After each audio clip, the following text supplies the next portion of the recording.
I'm Alex Augustiniak, and welcome to another episode of Positively Geared. I'm joined by host Lloyd Edge. Welcome, Lloyd. Hi, Alex. How are you going today? I'm feeling great, Lloyd. It's great to be back in the studio.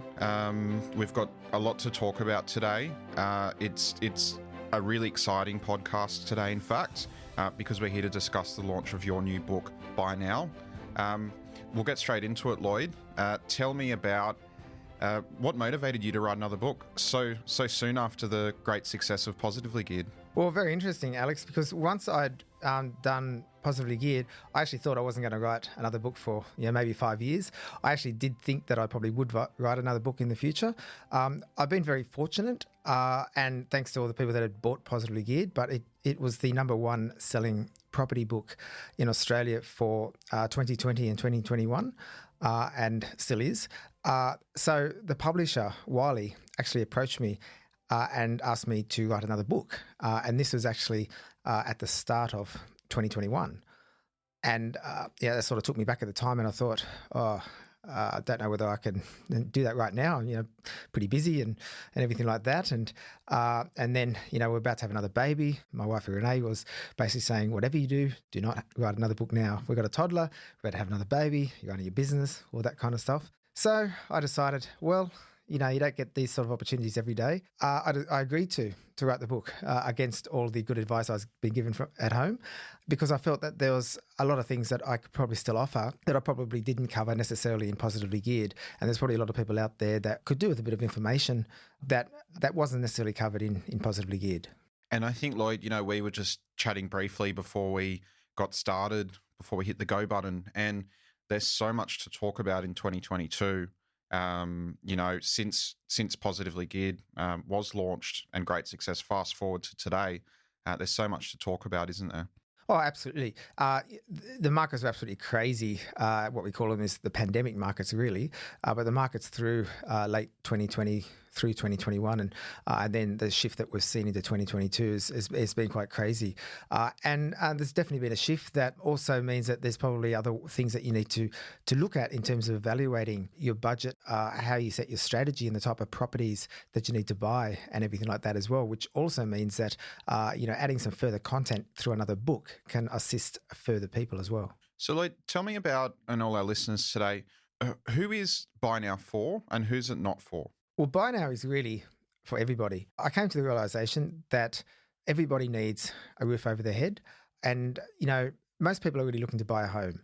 So while Positively Geared was really about how to build up a portfolio towards financial independence, obviously had a lot of work around investments, around building duplexes and creating equity and everything like that. Not everybody necessarily wants to do that or is in a position to do that, or indeed people may invest in other ventures such as the stock market or oil and that sort of thing. So therefore, putting that aside, people still want to buy a home. So there's a lot of emphasis in Buy Now about actually how to buy just your standard family home and how to upsize into your dream home and what you need to go through to look for the right home, how to buy in the right suburb, how to budget, how to understand the markets, and then eventually how to downsize your property as well. So it's really for everybody. That sounds great, Lloyd. And, the landscape, as we briefly touched on, has shifted. I mean, the property market is always, ebbing and flowing and moving sidewards, and it's not static. With the benefit of hindsight, Lloyd, I think we can hopefully both agree that peak of the market was probably somewhere around August, September in 2021. And, when things do shift, you've got to change your strategy. A strategy that might have been really appropriate 6 or 12 months ago might not be the right strategy moving forward. Isn't that right? Yeah, absolutely. I think people were seeing a lot of growth in a lot of very fast-moving markets, and like typically happens during a bull market, people think it's never going to end, and people are thinking that they're just going to get continuous growth on their properties. So a lot of people will just get in that equity and then reinvesting. Other people will try to sell their properties, take the profit, move along, and everything. But as things slow down, then you need to reevaluate how can you get into that next property. What will your next move be? How can you afford that next move? If we take a deep dive into your book Buy Now, the tagline is the ultimate guide to owning or investing in property. So, as we've already touched on, we sort of see that this is going to open up a whole new world of information, moving from Positively Geared to your new book, Buy Now. One of the first things that people can expect to achieve by reading this book is probably one of the most important steps, creating a financial plan before you go out there shopping.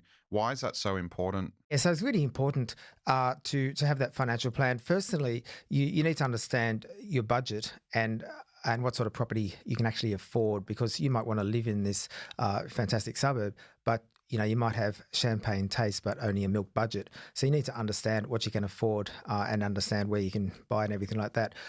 And like we'll discuss, and like I've discussed a lot before, that involves getting a pre-approval and getting your finances in place. But taking a step back from that, financial plan really means budgeting, particularly these days with the banks when they're assessing you to get your approval. They look at your spending habits. They look at how much you're spending on Netflix, on takeaways. Do you have car loans? How much money you're spending on kids and private school fees and all sorts of things. So you need to really understand yourself, what your outgoings are. Create a budget there and start to set yourself up with a bit of a financial plan ahead of time. And something, Lloyd, that definitely hasn't changed and I don't think ever will change is the importance of a dream team. So, while we can only give general advice, now's a great time when you are at that stage where you've made the decision that you want to go buy, whether it's your family home or whatever the case may be, could be a dream home. Reach out to your accountant, reach out to your broker, get them to give you the right framework to get yourself looking as good as possible when it comes time to going to banks to borrow. Well, that's right, Alex. And particularly, when you speak to your broker, as we've discussed before, they'll be able to match you up with the best lenders for your circumstances. And it comes back to, the sort of employment history you've got. If you're self-employed, then it can be a little bit trickier to get loans. You might need to get a low doc loan. Some lenders will be able to do that, some won't. A broker will know how to sort that out for you, the best. On top of that, it's also advisable that you speak to a financial advisor too, because, whether you're buying your own home or whether you're looking to invest, you need to look at the bigger picture about things. So your team really needs to involve a lot of people, and your accountant and financial advisor are usually not the same person. They could be if they're so qualified, but you really need those people. You need to have your mortgage broker, everybody there, and setting that team up like I've always spoken about and like we spoke about in Positively Geared. I think part of even the financial planning side, and I speak more in relation to the book and, creating a plan to essentially go on your property search. Part of that, and I suppose, Lloyd, being a buyer's agent by trade, you'll be on a daily basis educating your clients on this. Just because the bank might say, hey, you can borrow X doesn't mean that you need to go spend X. It's important to have a buffer. It's important to, possibly evaluate a few different areas before you commit to a purchase in one, to see essentially what will allow you to get the property as close to the one you're hoping for as possible, but also might be the most financially intelligent way to do that. So there's a couple of things that we need to sort of look at with that. So number one is I always think that it's a good idea to borrow under your borrowing capacity, so you've got a bit left in the tank to move forward, particularly if you may be looking to invest as well, or if you are buying an investment property, then buying something under your capacity, having good cash flow on that, and then that'll give you serviceability to move forward to another property, which then could be your home. So it depends which order you do that in. But also, depending on, if you're looking for a home, you've got a bit of a budget there, and part of your strategy might be to buy something that's a little bit older, a bit dated, needs a bit of TLC done to it. You might need to buy something, a bit cheaper there so that you can do a renovation. You need to spend less of your savings, less of your deposit, less of your borrowing capacity, so you've got a bit of money left to actually be able to spend on that renovation. So you need to keep all that in mind. That's all part of your financial plan. What is your goal with this property? If you've got a pre-approval up to, say, $1 million, and then you spend all of that $1 million on that property, then you might be completely maxed out, and then you've got nowhere to go. So you really need to look overall. What's the goal? What are you trying to do? And what are you trying to do next? Because often people are also wanting to invest, or maybe they already do invest, and getting your dream home or your family home is part of that overall picture as well. So, and that's why having a good, financial advisor, a property advisor or a buyer's agent, to help, ascertain those sort of things are, really important for you. And Lloyd, for those who might be listening and whether they're first dipping their toe into the water in terms of getting really serious about how they approach investing or buying a dream home. Um, they'll probably be soaking this information up like a sponge at the moment. For those who, let's call them strictly your mum and dad investors, that, they might listen and say, well, that all sounds great, Lloyd, that sounds great, Alex, but, we don't really have the time or inclination to look at this purchase in such a detailed level. We just want to find, a home that we can call ours for another 10, 20 years until either they pass or need to downsize. Is there something in the book that they'll be able to still take away with them to use to their advantage? Yes, absolutely. So I've got a couple of chapters about that actually, about full details on how to go about the search and how to find the right property there. So I really delve into detail around how to understand the markets, how to understand what property values are worth in your in the suburbs you're wanting to buy in. So often people will go and they'll be looking at properties, or they'll miss out on auctions and everything like that. And it really comes down to the fact they don't really understand what the markets are doing, and they're probably looking at properties that are going to go for more than what they're actually quoted for. So they need to really understand what comparable sales are for, what comparable sales have been selling for, and everything like that. But more than that, if they've got a particular brief in mind, a particular house, so for example, if you're looking to buy, close to the beach, and you're looking for a 4-bedroom home, and you need a pool, and you want a couple of bathrooms, you need a double garage, you need an office space, you want to be in a quiet street and all sorts of things, but your budget doesn't stand to that, then we also look at how you can compromise and what you can compromise on. Do you buy in another suburb, or do you buy back from the beach? And do you compromise on price, or do you compromise on the position of the property? So there's a few things that we look at there. So you still get the right property, but in a slightly different area, or you might still buy in the the same area, but the house might be a little bit older and inferior, and might need a bit of an upgrade. Let's build on Lloyd. Understanding the ever-changing market, which I know in Buy Now is one of the key topics that you cover. Seeing so much change within such short period of time in many markets in the country, if we treat every suburb as its own market, makes it really important, in my view, to use this opportunity to further educate yourself. And Buy Now is such a great tool to do that, so that you can empower yourself with as much knowledge as possible to go back out into that market this year. Now, it's not just the property market itself in isolation that's changing. We look at the global climate, economically, socially. There's a lot happening in the world right now. And at varying degrees, I feel that invariably can influence the market to some degree. What is the best advice you can give people, and what can they expect to get out of Buy Now that will help give them a stronger read on how to approach the market? Yeah, so Alex, you've actually covered a lot of information there that I go into quite broad detail, because it is about understanding everything that's occurring. So when the markets are changing, there's a reason for that. It's not just as simple as the property's going up or the prices are going down. With pending interest rate increases, then there's always talk about prices slowing down.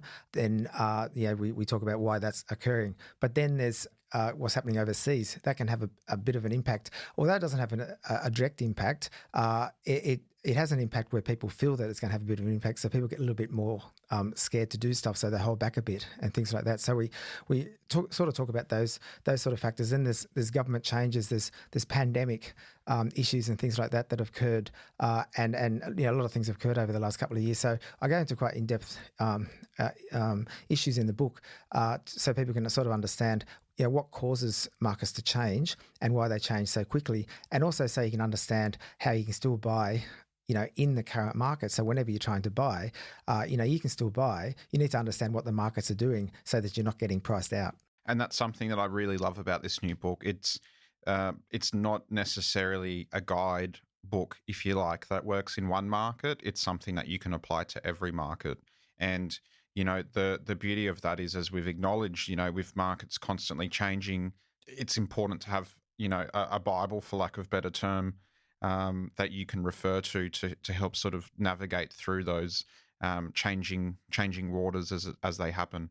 Yeah, absolutely, for sure. So yeah, no, that they're all the sort of things that I cover across in the book. So and getting back to what I was sort of talking about before, in terms of suburb selection and getting the right house, we also talk about your top three preference of suburbs and then secondary suburbs things. So we can narrow that down. So it kind of really helps people to think about those things, so that you may not have the time to do things, but you just want to get this house. But it sort of helps you to understand how to do that, how to approach that, how to talk to real estate agents, get on their shortlist to understand what properties are coming to the market, so you can get a good understanding of what's there, and giving you a brief to an agent so that they can contact you if they get something that is along the lines of what you're looking for, and building up those contacts with agents, because that's really important. Because if you can get on I guess what's called an off-market list, that you can get a listing from an agent before it goes live,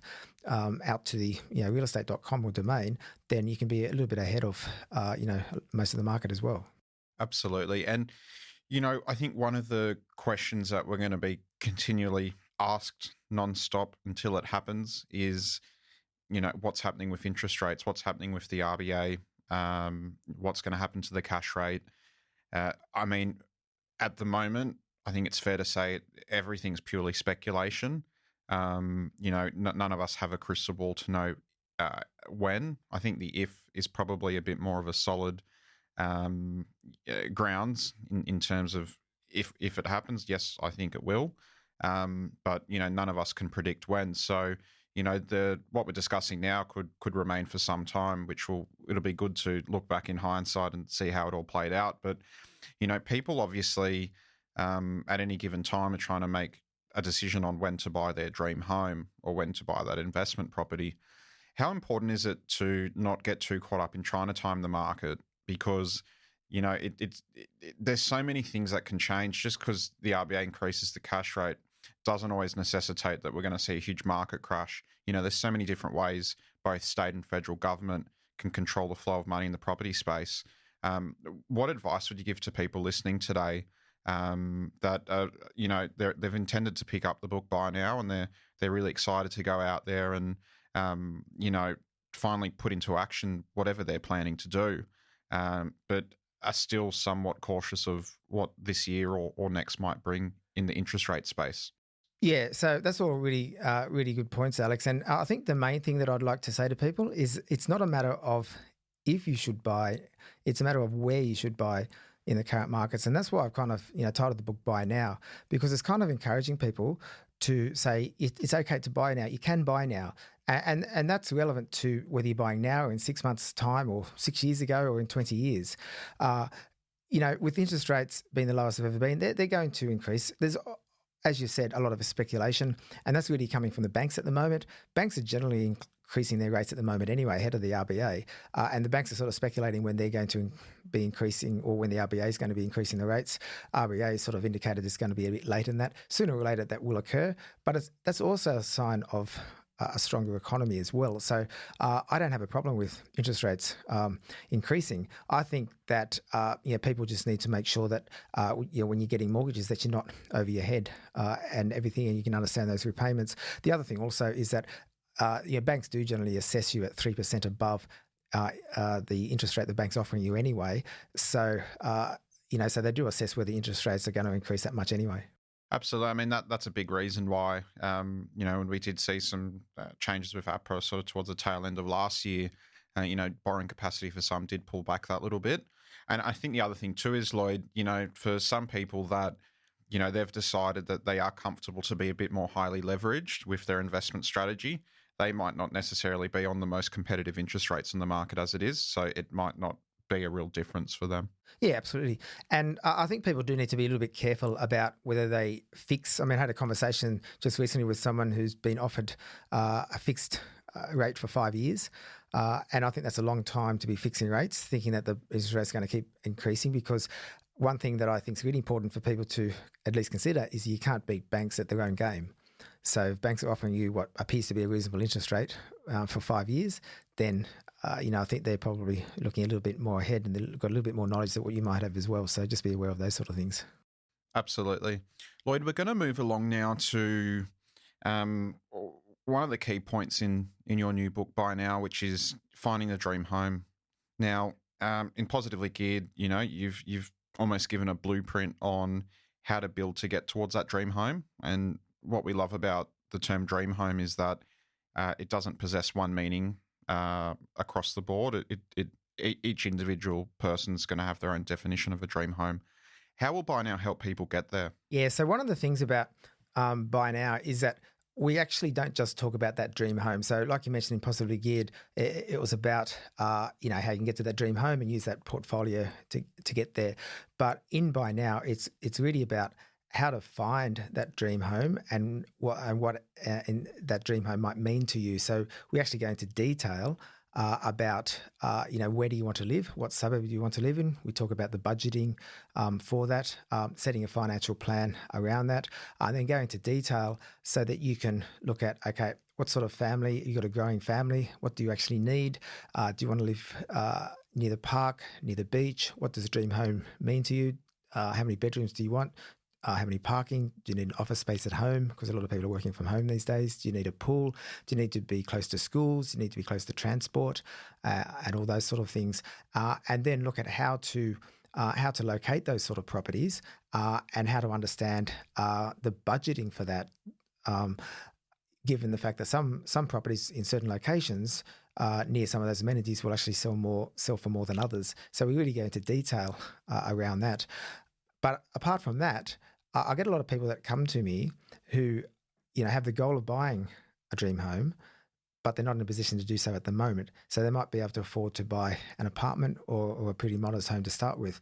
So we often have the conversation that it might be better to start investing to start with and then building up to getting that family home maybe in 5-10 years' time.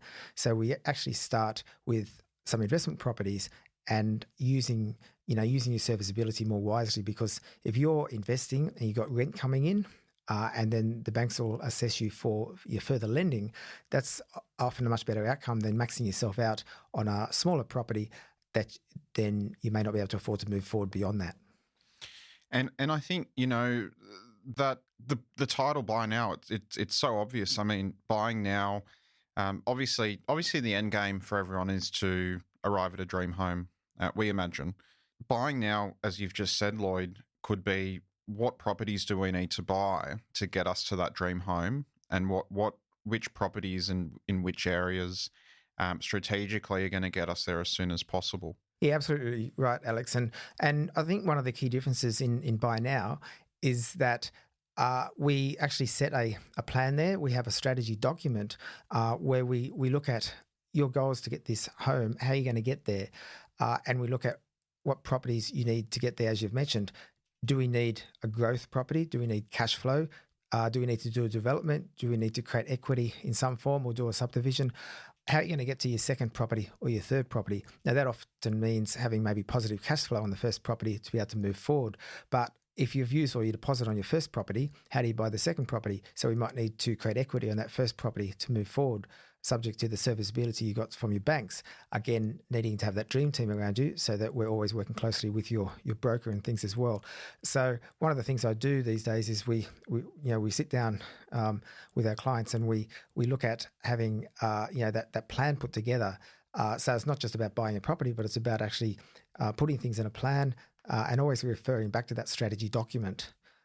And looking at once you bought that first property, putting it in the document and then going to buy your second property, putting that in there, referring back to your goals, making sure we're on track and understanding how that gets you to the, to that dream home. That dream home often will result in you needing to sell a couple of investment properties to be able to fund your dream home. So often you hear people say you should never sell an investment property, but there's always good reason to sell a property if you need to. I've sold a couple of properties to fund my dream home, for example. So there's always good reason to do that if you need to, and that's all part of that plan. It's really interesting, and there's having the opportunity to have had a read of Buy Now. I love how you really unpack these topics and build on them.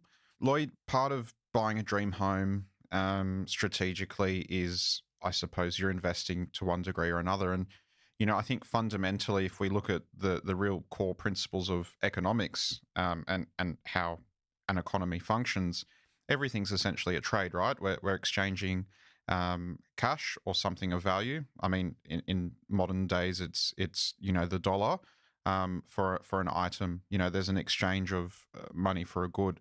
Now, everyone on the planet, and I mean everyone in Australia, whether they openly know it or not, at some stage of their life has made an investment. Now, that could be, for those a bit further on their journey, they might have bought their first property. They might own multiple properties. It could be somebody who's just started in the workforce and they're starting to accumulate super, which is being invested on their behalf.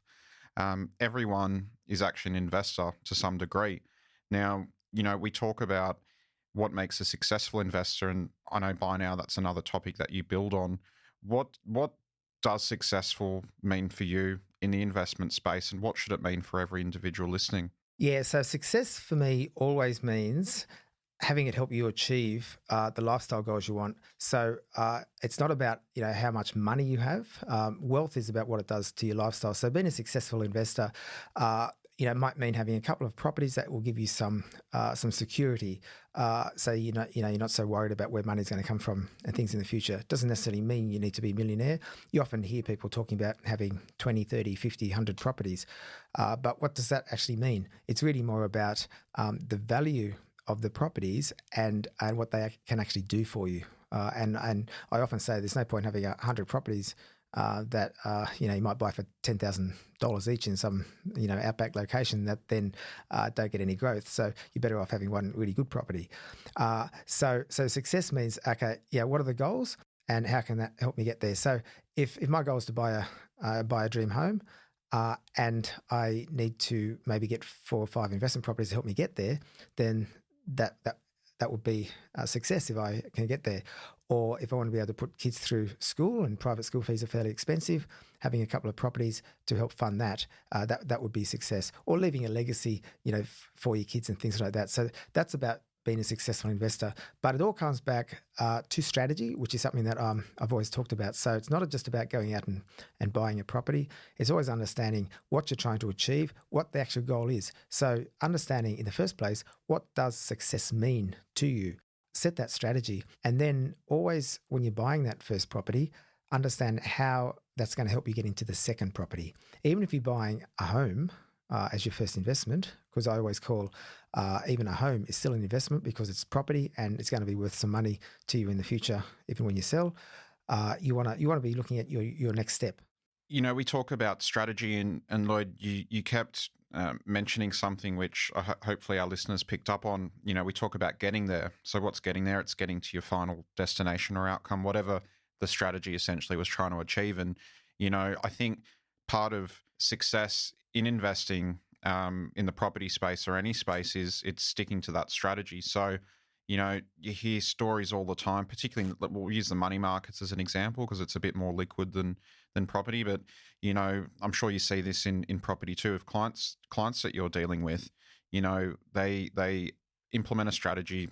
The strategy they get there, for lack of a better term. I'm saying that in inverted commas, meaning that they get to what's the end of what they're trying to achieve. And, usually at that point, you're then faced with the opportunity cost of, okay, well, what do we do next? Is that money worth keeping here? Should it be moved to somewhere else? Because, it's probably time to set a new strategy depending on where you are in your life. But do you ever find you see resistance in people once they do achieve their strategy in terms of, for example, let's say that you had invested in a stock that, when it got to this price, you were going to pull that money out to invest it elsewhere or whatever the case may be. Could be a property when they're in the building phase of a portfolio. Do you find there's a lot of pushback on people? I don't know if greed's the right term, but, something might be performing well. And then it becomes a case of, okay, well, let's hold on a bit longer. And then obviously market forces can shift so rapidly in any space at the moment. How do you help people work through knowing when it's the right time to possibly move one property on or move an asset on to help get them towards their end game? Yeah, so that's a really good point. And, it really does come down to, helping them to remember And that's why we jot things down in a strategy plan. Understand and remember what their goals are. Always think of the long term. And the other way to always look at that is when people start to, think, oh, is the market too hot to buy in, or is it too cold to buy in? People think, oh, if I buy now, I'm not going to get much growth for a couple of years or something. But that's actually, not a bad time to buy if the markets are a bit softer. Look at all the money people made during the GFC, for example. There's always hesitancy from people. Often people have big goals, but then when it comes to doing something, they're a bit hesitant. I always remind people what the long-term goal is, and this will help you get there. If you, have the analysis paralysis, for too long, that'll actually prevent you from doing this. And it's amazing. People often have, very big goals that they might want to achieve, a big passive income, or they might want to have a big portfolio of buying 10 properties in 10 years, which is sort of an analogy I don't really like when I hear people using those exact numbers, for example. But when they have those sort of plans, but then they often have trouble even sort of executing on their first purchase. So I always try to bring people back to earth and say, let's just get the first property over the line. We'll make sure it's a good one, but let's just get it over the line. Because often people are thinking too much like, well, what if I can't buy my fifth property? What happens in 10 years' time if this happens? And so on. But there's too much sort of negativity and worry about that. You can't time markets and you can't control markets. You can just control your own actions at the moment. And that comes back to why I've written the book called Buy Now, because I do think that now is the right time to buy. As long as you're in a financially fit situation, there's always a right time to buy. It's just about working out where to buy and what strategy to use in the current markets. I think you're spot on, Lloyd. And once again, it's a pulse check on your strategy. I think Buy Now is a great pulse check on your overall perception about, the investing space in property.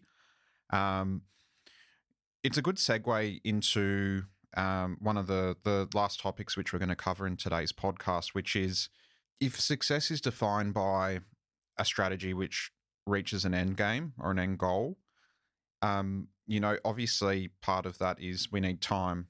So not every strategy is a case of in 6 or 12 months from now, we're going to get to our destination. I mean, Lloyd, how hard you've had to work to get yourself to this stage in life and business. A lot of strategic planning is over a longer term in terms of getting towards that goal. And, you mentioned before, you don't like how people say, oh, well, I want 10 properties in 10 years and stuff like that. So we want to sort of just deviate away a bit now from, clearly defined timelines over a longer time, because I want to talk about what's the best way people can get a bit more instant traction with wherever they are in their investing journey, and whether that's they've just bought their dream home or they're working towards that dream home. One of the quickest and best ways to create instant equity, which, we have spoken about in the past in Positively Geared, is, renovating an existing property or upsizing. And by that, I mean working with your existing dwelling. So potentially building up extensions, things that can create instant equity and can obviously help get you closer to what would be your dream property, but also unlock equity, which can once again be used elsewhere to fast track your progress. Yeah, absolutely, Alex. So like I spoke a lot about in Positively Geared, it was all about sort of growing your equity, especially through duplexes and things like that. I mentioned a little bit about renovation then, but Buy Now goes into a lot more detail about renovation strategies because they're basically the sort of things that, the everyday mum and dad can do in their own home, like you mentioned, but also investors on lower budgets. Now, we're not just talking about, structural renovations and, adding a second story or adding an extra bedroom or anything like that. It's also about those cosmetic changes that can really add value. And for people who've got, a lower budget or they don't have a lot of deposit and things like that, but they want to either be able to move into buying their own home or they want to get into another investment, they need to be able to grow equity so that then the bank can refinance that property, give it a valuation, refinance it. Hopefully it's worth more than the loan that's owing on it, and then you'll be able to use that as a deposit to be able to move to another property. To be able to do that, you need to increase the value. you don't want to wait for 3 or 5 years or so for it to grow in value. You want to be able to move along a bit quicker. So, cosmetic renovations are great. So if you can update the kitchen, or maybe even put in sort of a new kitchen, a sort of a cheaper kitchen like caboodle kitchen or something like that, update the bathroom, do a paint job, do the floor coverings, the window coverings, and also some landscaping, and tidy up maybe do the front fence, put in a new letterbox because it gives a good street appeal. Those sort of things are really good as well. What I do like to do is try to add $3 for every $1 I spend. So in very simple terms, if you have a property for $400,000 and you spend 5% of the property's value on a renovation, so that's $20,000, I'd hope to make $60,000 back in immediate equity. So that's immediate equity, which can be done, in just a matter of weeks if you've got your tradies lined up, or better still, if you can do it yourself. And then, use that equity to sort of move into another purchase, for example. So that's a good way of being able to move forward. Obviously, if you do something bigger like structural renovations, you can potentially make higher gains because adding an extra bedroom makes it appeal to a larger market, and it can be worth more money. So those sort of things I think can work really well in helping you be able to move forward, and quicker process, quicker time frame than waiting for a development, waiting for the DA, waiting for the whole build to complete and everything like that. So I do go into detail in Buy Now about how to execute those sort of strategies, about how to sort of do it yourself. It's not just about getting builders in and doing things like that. I've got a couple of my own case studies in there, and case studies of other people I've worked with, including people who have actually done it themselves on lower budgets as well. I think a few really good takeaway points for those listening today is, in the space of, fast tracking equity, manufacturing equity, as the term you use in Positively Geared, your previous book, is, if we understand what creates appeal in the market, we're going to exponentially increases our chances of improving the value of our property, the sale price we can likely achieve. And what I love is that, it's appropriate irrespective of what market we're in, whether the market is in a boom, whether the market is, in a bit of a trough period. One thing remains true in my view, which is, buyers will always recognize quality.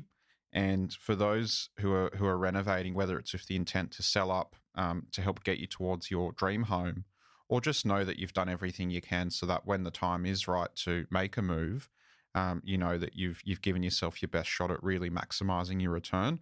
For me, it's that turnkey property where you've intelligently invested some money. You've got really nice appeal. The buyer can walk through the door and say, well, you know what, we don't need to spend $1 here, Lloyd.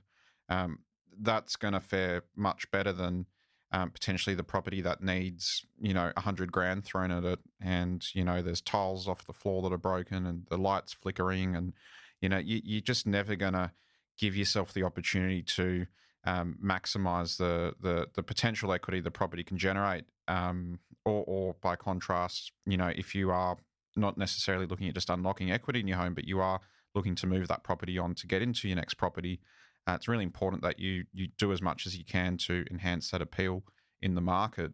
I think the other thing too, Lloyd, is in terms of what you're looking for as a buyer's agent, it also can be an opportunity, because those properties generally, I find, when there's work to be done, would it be fair to say that they're less emotive? It's more, we're looking at the transaction costs of the deal. Absolutely, Alex. So we are looking at the transaction costs there. They are less emotive. But just taking a step back, funny story there, because before Renee and I moved into our current home, we actually sold our previous home to help fund that, where we lived in the inner west. And that was a beautiful little home. It was 100 years old, but it was renovated when we moved into it, so it didn't quite look 100 years old at the time. But it was starting to look older again by the time we're about to put it on the market. And come back to what you're saying, it had tiles falling off the wall in the bathroom. It had leaking shower. It had when it rained, the water would come through the skylights in the roof, and the back doors leaked and closed properly. And I don't think the front door closed either. So anyway, needless to say, we renovated this house so that we could sell it for more money. and we did. So it's good job renovating it. But after we did that, we thought, I wish we could stay here a little bit longer now. The house looks great. So that's just a good example of what you're basically saying. But we use those renovations in our home to help get extra profit, and particularly in a market at the time. And this was back in 2018, which was sort of starting to slow down a bit at the time. And I think if we hadn't renovated and made it look really pretty, we probably would have struggled to sell, and certainly wouldn't have sold for what we did. So those sort of tactics are really good. So when people are looking to upsize, then I think the market really does demand you to present something that is nice, is renovated, and stage the property. So either really stage it or make sure that if you're presenting with your own furniture, that everything's really neat and everything like that, because I think that's what the market really wants. That will get you extra results, and that'll really help you have that extra deposit to be able to move forward to buy that property you want moving forward. So those efforts are worth it. That's a great example, Lloyd, and it's great that you can share that case study about your own property, because I think it really it stands so true when you're not in that really peak period of market where the homeowner can put the signboard up themselves and they'll probably get a great price for it just by standing there at the door on the open day. Oh, can I just say something about that too? We actually sold that property ourselves too. So pity we still have to pay the agent the commission, but he wasn't he wasn't having that much success selling the property. And then one day we had a knock at the door from someone who wanted to come in and view the property. This is after the open had finished for the day. And the guy came in, he loved the property. He ended up buying it. And so here I was selling the property to him. I shouldn't have had the agent in the first place anyway. And look, everyone take that. I'm playing devil's advocate now because Lloyd's the buyer's agent, I'm the selling agent, but not everyone can probably pull that off, Lloyd. So credit where it's due, mate. So Lloyd, we've discussed a lot today. I think we've only touched on maybe 1% of what people can find in Buy Now. Thank you so much for your time. Where can people get a copy of your new book, Buy Now? Yeah, so the book's available at all good bookshops. So it's available online at Amazon and Booktopia, but also through bookshops such as QBD and Collins and so on. But look, I'd just like to say that, the book's for everybody. And like Positively Geared, I wrote the book just to try to get the message out there, to just give people some information and stuff like that. It's not a marketing tool. It's there just to try to give people some information to help them in the markets. Yes, it does have case studies of some of my clients, but that's just to give people examples of what people have actually done. And things like that. But I really hope that people can get a lot out of it, and it might help them on their own journey, because I do know that people do struggle to find their own home and things within budget, and particularly not just clients that come to me, but I speak to just general friends or people that I come across, or even people in shops, friends of friends who just having trouble breaking into the market, understanding the markets and things like that. So the book's just got information that hopefully will just help people out to be able to be a little bit more confident and to be able to understand how to broach certain things within the real estate industry. Absolutely. I think, all of your work, Lloyd, is educational. There's no strings attached. There's no hook at the end of the book which says, you must call me and use us to do X, Y, Z. There's lots of really good, high quality, easy to understand information in there. I think you're one of the pioneers in the space too, in terms of, you've really already, just through Positively Geared, Lloyd, you've given people a blueprint on exactly what you've done and how you've done it. We don't usually get that level of insight from anyone in the space that's achieved the level of success that you have. So I just want to compliment you on that. I think Buy Now is going to be one of the best reads you'll find anywhere this year in terms of property and investing, and with so much more in store for the market this year. I just can't wait to get back in the booth so that we can talk more about obviously extracting more from Buy Now, but also what we can expect from the property market this year and how we can help people on their journey. Great. Thanks, Alex. And thanks for those comments, and great to be with you again. Thanks, Lloyd. It's been great.